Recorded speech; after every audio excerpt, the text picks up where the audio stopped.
छठ पूजा एक हिंदू त्यौहार है जो मुख्य रूप से बिहार और झारखंड में मनाया जाता है और इस त्यौहार को उत्तर प्रदेश और पश्चिम बंगाल के कई सारे हिस्सों में भी मनाया जाता हुआ देखा गया है। छठ पूजा में सूर्य देव की पूजा धार्मिक अनुष्ठानों के साथ की जाती है। छठ पूजा पर्यावरण का सबसे अनुकूल धार्मिक त्योहारों में से एक माना जाता है। छठ पूजा 4 दिनों तक चलती है। यह चैत्र और कार्तिक के महीने में साल में 2 बार मनाया जाता है। यह त्यौहार दिवाली त्यौहार के 4 दिन के बाद शुरू हो जाता है।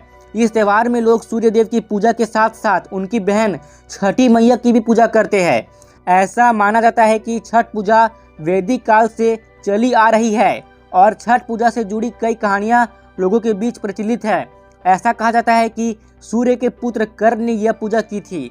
कर्ण अंग देश का राजा था जिसे वर्तमान में बिहार में भागलपुर माना जाता है। यह भी कहा जाता है कि द्रौपदी ने अपने और पांडवों के बाधाओं को दूर करने के लिए यह पूजा किया था।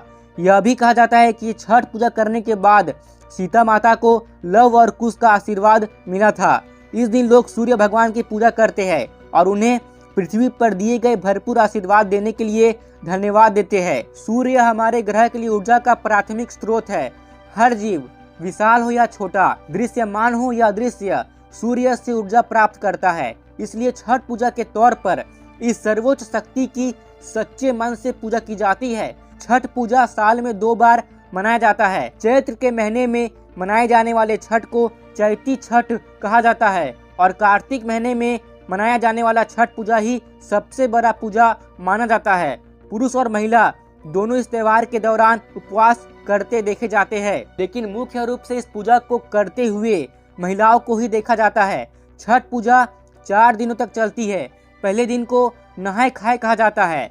इस दिन लोग पवित्र स्नान करते हैं और अपने पूरे घर को अच्छी तरह से साफ करते हैं। इसके बाद लौकी और चने की दाल से युक्त शुद्ध सात्विक भोजन तैयार किया जाता है। इसे चावल के साथ देवता को प्रसाद या भोग के रूप में परोसा जाता है। उपासक इस प्रसाद का सेवन करते हैं और व्रत की शुरुआत करते हैं। दूसरे दिन को राशि या रोटी या लोहंडा भी कहा जाता है। इसे खरना भी कहते हैं। इस दिन उपासक पानी की एक बूंद भी लेने से परहेज करते हैं। शाम को उनके पास राशि याव या गुड़ और रोटी से बनी खीर होती है। तीसरे दिन को सांझ का अर्घ कहा जाता है।